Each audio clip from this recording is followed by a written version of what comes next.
Hi there, welcome to the Cloud Security Podcast by Google. Thanks for joining us today. Your hosts here are myself, Timothy Peacock, the Senior PM for Risk Analytics and Cloud Threat in Google SecOps, and Anton Chuvakin, a reformed analyst and senior staff in Google Cloud's Office of the CISO. You can find and subscribe to this podcast wherever you get your podcasts, as well as at our website, cloud.google.com/podcasts. If you enjoy our content and want it delivered to you piping hot every Monday, please do hit that subscribe button. You can follow the show, argue with us, and the rest of the Cloud Security Podcast listeners on our Google Cloud Security community page. Without any further ado, let's turn things over to today's guest. Hello, and the guest today, Dan Nutting, Manager of Cyber Defense for Google Cloud. Welcome to the show. Hey, thank you, Anton. Good to be here. So, Defender's Advantage. I remember it as a paper book that Mandiant used to distribute on the shows, but I think we evolved and we now have digital copy, papers, but the book is still alive and well, right? Oh, absolutely. I mean, I keep a printed version on my desk all the time because I reference it quite a bit, but it's digital. It's alive. Yes. So can you tell me a bit more of the story, like how it happened? I mean, this is the second edition, so there are probably some fun changes. So just give me a context on the book and on the changes to the book. Absolutely. So a lot of this was born out of working with big clients who want to do the right thing by security, and they're hiring the right people. But those people get so focused on what they do well, they don't necessarily interoperate very, very well. One of the things we saw, for example, with several of our clients is they would build out a dedicated detection engineering team, and they would have a dedicated intel team, and those two teams wouldn't talk. So you'd end up having the detection engineers running their own intelligence so that they could figure out what new detections to build because the intel products that the intel team was producing wasn't productive for them and they weren't communicating. Moreover, a lot of that wasn't going back to the response team so they could update their playbooks and be proactive, et cetera, et cetera. So we saw this behavior and we said, all right, we need to come up with a framework in order to identify what those critical services are. And then how do they work together? How do they communicate? Who's overseeing those communications? But the book was not just the book in this case, but the framework for doing this together, right? Like ultimately to me, it's kind of a framework as the answer, not you do a good job here, I do a good job here, but we don't work together. So the company overall does a bad job, right? That's probably what they've seen, right? Exactly. Yeah. Exactly. And one of the things we realized as we were putting this framework together is, the defender actually does have an advantage because if you are intending to be proactive, then you can manipulate the attack surface. You can manipulate the environment that the threat is going to be operating in. You have that control. And a lot of organizations just don't do that. So this is probably my next and admittedly somewhat painful question about this, because while the concept is very clear to me, it's my land, I set it up so that if the attacker shows up or when the attacker shows up, I can detect better, I can defend better. So philosophically, it's very clear that the defenders have an advantage. But practically, we still see an occasional attacker who literally knows the land better than defenders. In my PCI DSS land, I had people who stole card numbers from a dev environment because they knew that the dev has live numbers in violation of PCI, but the defenders assume that the live numbers are only in prod and the dev doesn't have them. But the attackers show up and dev steal the numbers and go.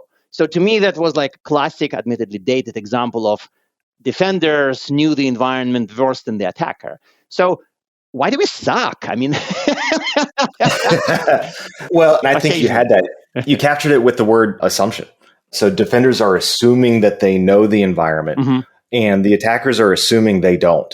And attackers have that perspective where they're constantly questioning the results that they are getting from their tools and their scans. And defenders are presuming that what was true a month ago is still true today. And that's something that really has to shift. Assume you're wrong. Assume you need to reassess what that environment is. Did you actually patch those vulnerabilities? Did you actually deploy those detections? Do you really have logs coming from those critical servers? Assume you don't and validate continuously. So that means that the attacker assumes they have to discover to know, but the defenders assumes that the network diagram from 1998 is still correct. Bingo. Like that's the cynical example, admittedly, but I mean, we've seen people with IMDb being out of date by decades. Years, sure, but also decades occasionally. That's exactly it. I've had conversations with clients where we ask, hey, do you have this technology? And they immediately say no. And I say, are you sure? Mhm. Because I see evidence in the SIM that you do. Oh, and it's from some latent acquisition that happened years ago that never got fully brought into the ecosystem and the updated security policies, et cetera, et cetera. So this is another lesson. I mean, admittedly, it's maybe, a tad boring, know your environment, but it's also something that reminder is very useful because people don't know the environment and people who think they know their environment still don't. So it's almost like the second layer behind know your environment. Exactly. And kind of like assuming less. One more thing I've picked in the book, in the second edition especially, is of course the whole intelligence-led approach to cyber defense. And I've met enough and I've kind of ranted enough about how we are not, threat-centric very often, how we are trying to rely on kind of like flat controls, or controls that aren't very threat-aware. So why, in theory, security people are supposed to be about threats, but we very clearly don't do threats when we plan defenses in many cases. Right. So what's the story and how do we fix it? How do we become more threat aware without drowning in the stupid bad IP lists? So I think a lot of this goes back to that siloization that has the different, the specialties have. Yep. So for example, Log4j, that hit everybody, right? Everybody had some instance of that. And it was pursued as a vulnerability problem rather than a threat problem. So a lot of the defenders weren't proactively building detections. They weren't proactively preparing hunts. They weren't setting up playbooks on how do they contain and eradicate from these sensitive critical web applications. They were just letting their vulnerability management team patch the Log4j. But the intelligence was saying, if the attacker is not already here, they're coming, you should prepare. And if you haven't done the effort to hunt, you don't know that they didn't already show up. And we saw this again with MoveIt. We've seen this over and over and over with all of these large zero-day vulnerabilities that everybody has, which means that everybody within that defense organization has a role to play. And that intelligence-led is that intelligence is seeing that the threat actor is coming. We've got instances of the TTPs. We know what they're going to do. So let's prepare, again, that defender's advantage right now, knowing they're showing up. I mean, treating Log4j as a just patch faster problem would produce just hilariously bad results. Right. It's sort of like, first thing is you won't patch faster, and obviously you won't just patch faster, because this word just is always the trigger word for me, because it's like, oh, just patch faster. Well, like I didn't spend, whoever says, in 30 years in IT trying to patch faster, and now you show up and say, hey, I'm a consultant, just patch faster. It's like, we sort of know it, we can't do it. And I think the intelligence-led approach to say Log4j would have saved them quite a bit. Right. And any practical steps, I mean, I know this is kind of very fun and we're enjoying ourselves and hopefully the audience would too, but how do you start that journey to becoming more intelligence-led in what you do? Not just have an intel team, have them go at it. So I think the first step is teaching the intel team what the different teams actually need from them, and also teaching the other teams how do they actually generate requests for intelligence. There's a lot of organizations out there that their version of intelligence is putting together a list of news articles that happened between last night and this morning for their CISO to read. Ooh, and depressing. That's not productive. That's not actionable. Whereas the detection team, they need sample command line arguments that they can roll into their SIM instances or their EDR instances to build alerts from. The response team needs to know what kind of privileges or what kind of data was searched for so they can build investigation queries and pre-build dashboards to aid with those investigations. And they need to know what type of critical platforms may be targeted so they can work with those application teams to say, hey, we need to isolate this box. What's the business impact? What's that going to look like? Let's prepare for that today. An organization I worked with a while ago, we were working on mass password reset and recognizing this one critical application had 40, 50 different accounts. And like, it's going to take us 3 months to change all these passwords. Yep. Well, let's figure out that process today. Let's fix it today. That part is hard. It's hard. Yeah. It's easy to conceptualize, but it's hard to do. Right? Like that's Right. that's the vibe I'm getting here. Is that that's like sure everybody agrees, but like how do I grow up to be that? So that intel needs to be actionable. It needs to recommend actions and preparations for each of the other core teams within Defender's Advantage. I think that's useful advice as long as people can turn it into the operational reality in their environments. And yes, of course, this I can put my vendor hat on and say, hey, hire Mandiant, they would help you. But even this being kind of an obvious thing to say, there is a maturity growth to that. It isn't secret trick. You just do this and you have it. It's kind of like the journey. So now we're going to go to a dangerously fun topic of detection engineering. And I think that you warned me that it's a topic we can only spend maybe at least 6 hours on. So let's try to condense it. So one thing is that we teach people how to do detection engineering. Occasionally there's resistance. Some people say they don't want to engineer.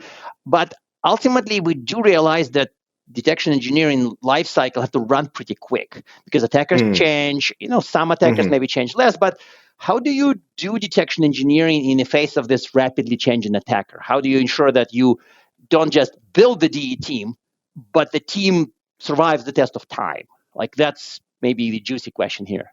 Yeah, so there's multiple components of that. Let me attack that in a couple different ways. First is the test of time aspect. Yep. So a lot of organizations will build a detection, let it go, and they'll never revisit it. They don't make sure the detection is still working. They don't make sure it's still targeting the right things. They don't make sure that the attackers are even still using those TTPs.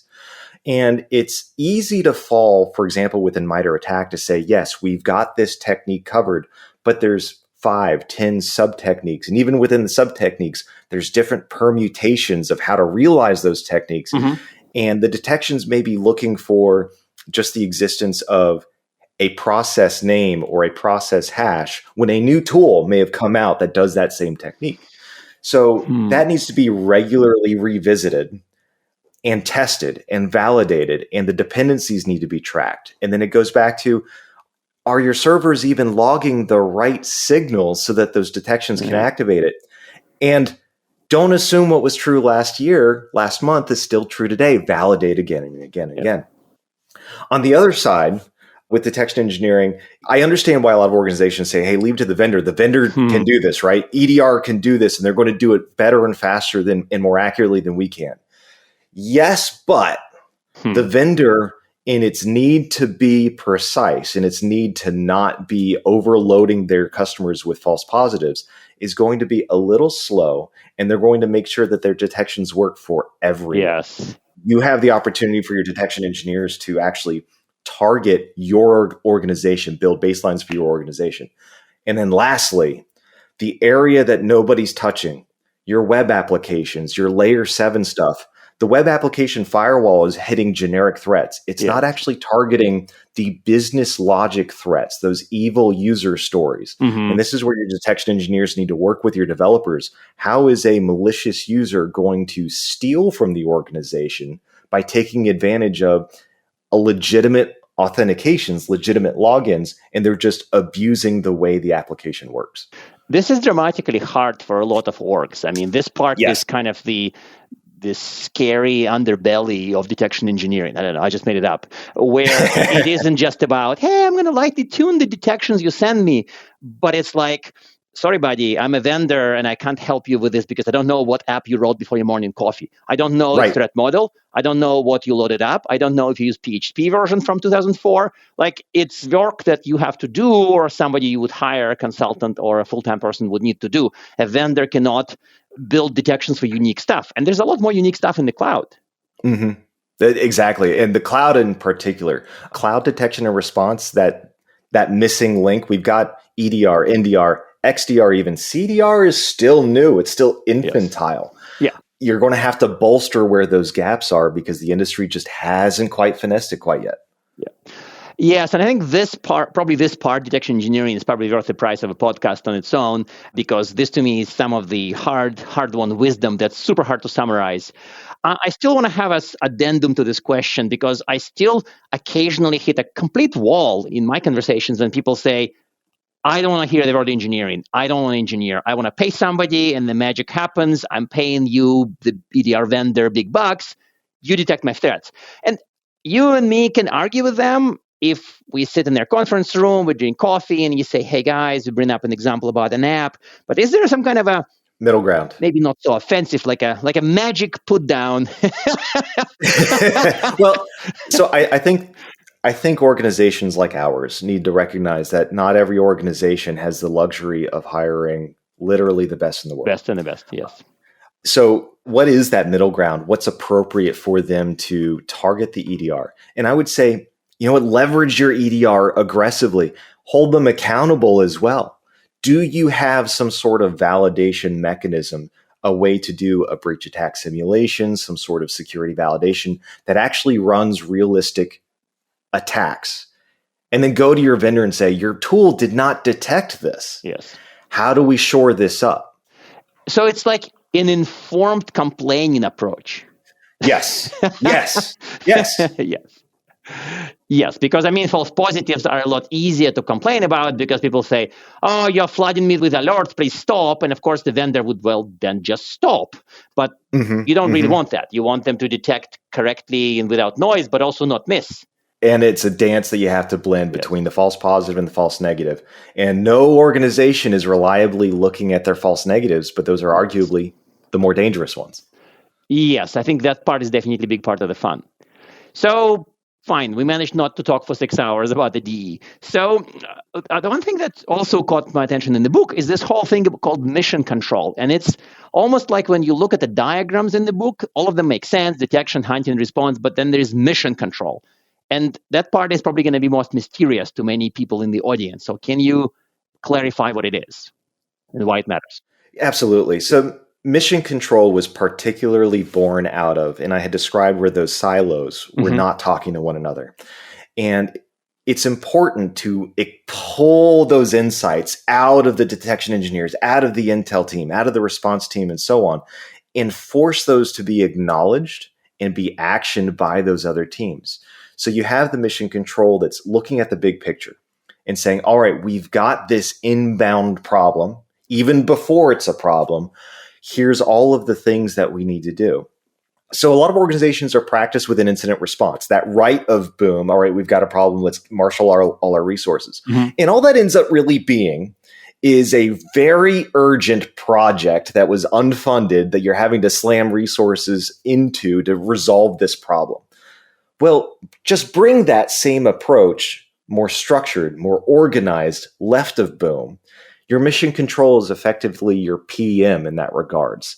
They're managing the threat project, and they're taking these resources from these different critical functions to address that. So it's not the silo breaker team. It's also almost like a silo commander team, if it makes sense. So it's maybe the concept of glue here is not super, matching the reality, but it's kind of almost like it makes me think of incident commander role, when you don't necessarily get a shovel and start shoveling evidence, but you have the role of connecting the dots between orgs, teams, functions. Yeah, makes sense. For the listeners that have experience with the government's incident command structure, ICS, a lot of it's structured just like that incident commander, somebody who's aware of all those moving parts and knows how to move those resources back and forth. Now, some organizations may not need a dedicated team to act as mission control. They may be small, they may be agile, or they may not necessarily have the silo problem, so that role can be distributed across those other critical functions.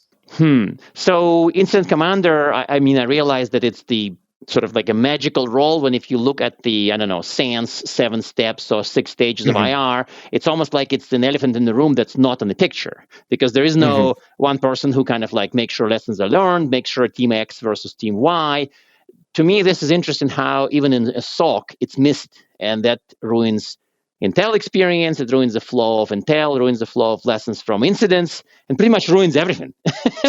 You don't have. And a lot of that's because we expect these forensics experts or these reverse engineer experts to also be really good at communicating with executives. Mm-hmm. And more often than not, that's a unicorn. So it's a unicorn, yes. Yeah. So let the people who are really good at communications, really good at translating the technical to the non-technical and vice versa, and tracking and organizing, let them be good at that.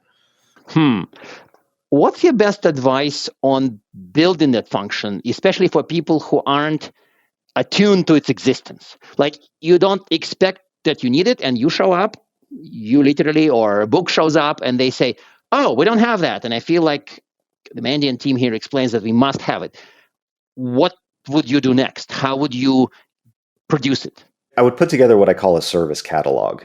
So across the different functions that your organization is choosing to implement, what are the services that they provide to the other functions? Those other functions are their customers. And then how are those services triggered? Is it through a request? Is it through the existence of the threat?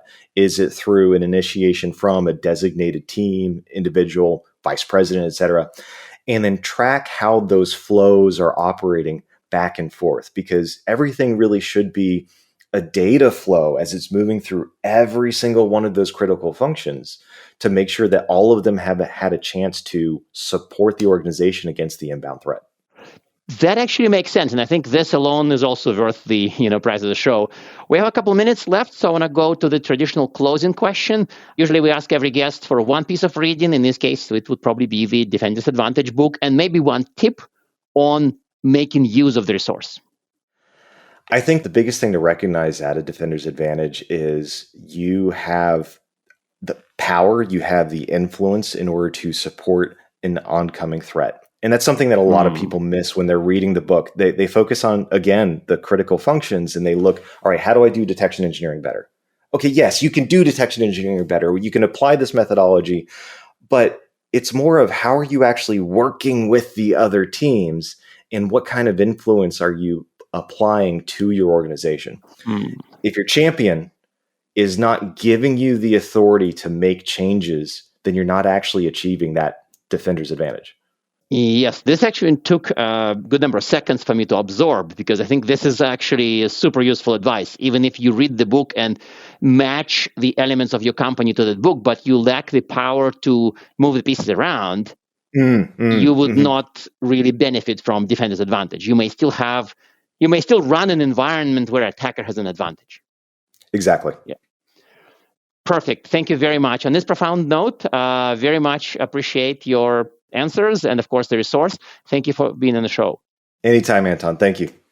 And now we are at time. Thank you very much for listening and, of course, for subscribing. You can find this podcast at Google Podcasts, Apple Podcasts, Spotify, or wherever else you get your podcasts.